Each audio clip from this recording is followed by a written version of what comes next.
Welcome back to Industrial Economics. So far, we have discussed the horizontal and vertical boundaries of the firm. The most important factor to determine the boundaries of the firm is the completeness of contract. If the contract is complete, then integration will be unnecessary. That is, most of the firm will use the market if they can write a contract that assign activities in all possible events in the future, having proper punishment and rewards for every activities and be enforced by the court. But the reality is contracts are incomplete.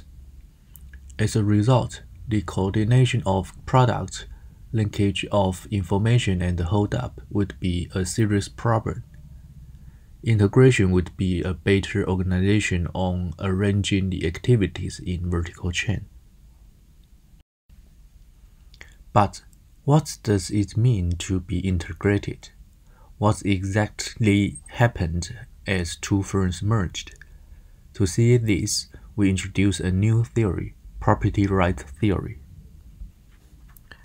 Technically speaking, integration is merely the transfer of ownership of assets from one group of individuals to another. It does not eliminate people or the resources in the production. Vertical integration also typically does not change the process of production. How does vertical integration improve the performance? Grossman, Hart, and Moore propose the property right theory to explain this. Therefore, economists sometimes refer the property right theory, or PRT, as the GHM model, Grossman, Hart, and Moore's model. The main proposition is as following. Integration determines the ownership of and control of assets, and it is through ownership and control that firms are able to exploit contractual incompleteness. So, as contracts are incomplete and the trading parties are disagree, integration determines who gets the control resources, make decisions, and allocate profits. First, let's see some fundamental terms in PRT. GHM observed that the decision of make or buy determines the legal rights to control assets and the dispersed revenues obtained from the use of assets. That is, if the resolution is buy, then the legal right to control the product's machine is held by upstream OEM firms, and the retailer stores is held by the downstream retailers. If it is the case of integration, the right to control these assets is held on the central office of the integrated organization. Even in a contracting relationship, the right to use the assets may be transferred to partner firms, but the control is still held by the owner of the assets. These are called the residual rights to control. For example, the Pepsi-Coke has two types of bottlers, independent bottlers and company-owned bottlers. An independent bottler owns the physical assets of the bottling operation and the exclusive right to the franchise territories. Pepsi-Coke has no direct authority over how independent bottler manages its operations. PepsiCo can only try to persuade this independent bottler to participate in nationwide campaigns or to have a certain level of inventories. But in a company-owned bottler, if the manager refused to participate in the campaign, he would be replaced by other corporate one. We should notice that if Pepsi and its independent bottler could sign complete contract, then Pepsi can pay some benefits to the bottlers, and the bottlers cooperate with this reward, or the bottler pays some participant fee to Pepsi for asking to join the campaign. Who what assets is unimportant in the environment of complete contract. So, given the scenario of incomplete contract, PRT analyzes how ownership affects the willingness of parties to invest in relationship-specific assets. GHM consider these situations. 1. Two firms involved in an exchange with each other. 2. They need jointly making an array of operating decisions. 3. They cannot write a contract that specifies these operating decisions in advance. 4. They must bargain over them once the transaction is underway.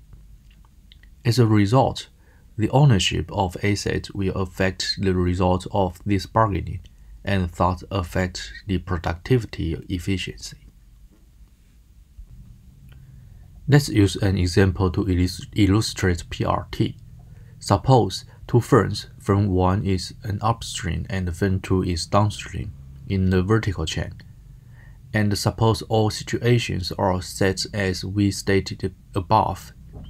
Consider 3 alternative ways to organize the transaction. 1. Non-integration. We have 2 independent firms. They control over its assets accordingly. 2. Forward integration. Firm 1 owns the assets of firm 2. 3.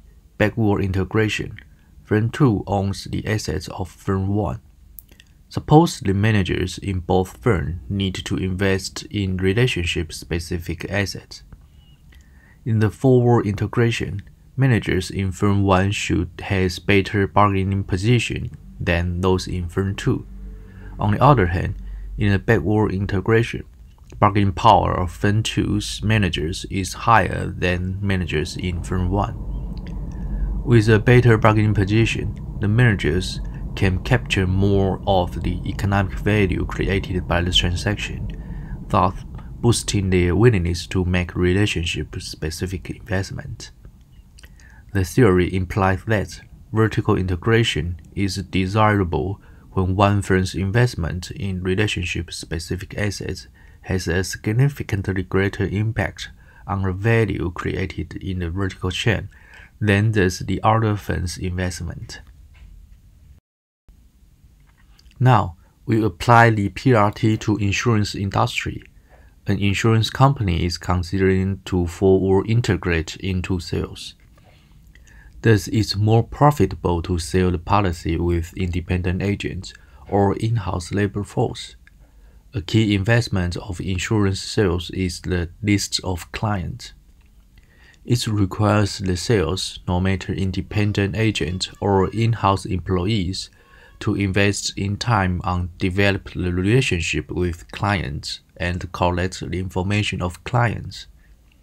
According to PRT, the integration decision should turn on the related importance of investment in developing persistent clients by the agent versus list building activities by the insurance firm.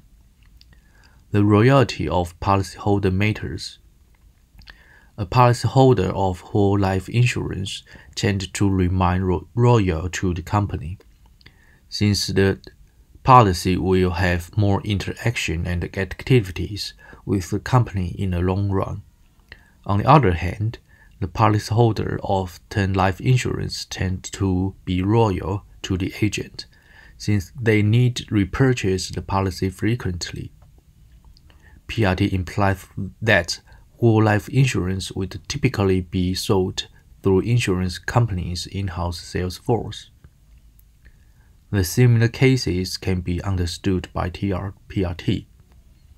General Motors and Ford often own their own specialized tooling and dies, even though an independent firm produces body parts and components by car makers' tools. The head office of 7-Eleven owns the refrigerators of every store. In these cases, the production process needs these specific physical assets but not require specific engineers or operational know-how. So, by PRT, the ownership of these assets is on the central office. Recall the forward integration again. Assume that after Firm 1 acquired Firm 2, managers in Firm 1 could dedicate what actions the managers in Firm 2 should take. When working in Firm 1, the managers in Firm 2 might still behave with self-interest. Whether integration reduces or eliminates coordination and hold-up problems depends on the governance agreement. The governance can be thought as the delegates the decision rights and control of assets within firm, comparing to contract where is the delegation of decision rights and control of assets between firms. This analogy is a good way to think. Governance provides the guidance and authority of central office to sort things out. The success of integration, therefore, depends on the central office's ability to reward and punish workers in ways that contract cannot. Unlike contracting, that rewards and punishment depends on the objective criteria. Governance usually depends on the subject's evaluations by central office, which it should 1. Reward workers who sacrifice to assure coordination of design attributes. 2. Not exploit workers who make firm-specific investments. 3. Punish workers who hold up co-workers to extract quasi-rent. Delegate the decision rights to employee is also an important role of central office. Consider two types of decisions a worker should make. One is the decision about how to use physical assets. The other one is the decision about how to use human capital. Due to the high cost of control on human capital, which is to decide how hard working a worker is, PRT concludes that if a manager's investment in human capital is essential to the productive use of physical assets, then control over the physical assets should be delegated to the manager. Through the delegation, the manager is encouraged to make the necessary human capital investment. Furthermore, when the physical assets and human capital are highly complementary with a given department, then delegate the authority to the manager. Otherwise, the physical assets is generally used across departments. Keep the control on the central office is better. For example, a computer with a good performance on multimedia is better delegated the rights of control to the Department of Design. They will take care on the use of that computer. A general-purpose computer is better controlled by the central office. To summarize the PRT, we list some possible scenarios of merge between Firm A and B. If Firm B has the specialized knowledge to push the success of transaction, then the authority should delegate to Firm B. It might be Firm B acquire Firm A, or Firm A acquire Firm B and delegates the decision right to Firm B. If the success depends on the cooperate of the use of assets in A and B, then the decision-making authority should be held in central office. 3. If both firms have the equal important specialized knowledge, then remain independent of A and B is better. We should also notice the problem of path-dependent. Path-dependent means past circumstances could exclude certain possible governance arrangements in the future. For example, the merger is made in a conflict.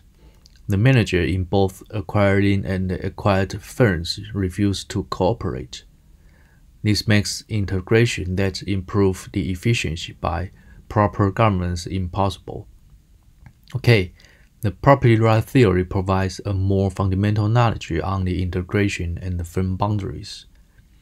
We integrate these and those theories discussed in previous lectures to a general framework. Furthermore, with this knowledge, we can discuss some organizations in between make and buy. These are what we will learn in the following. See you.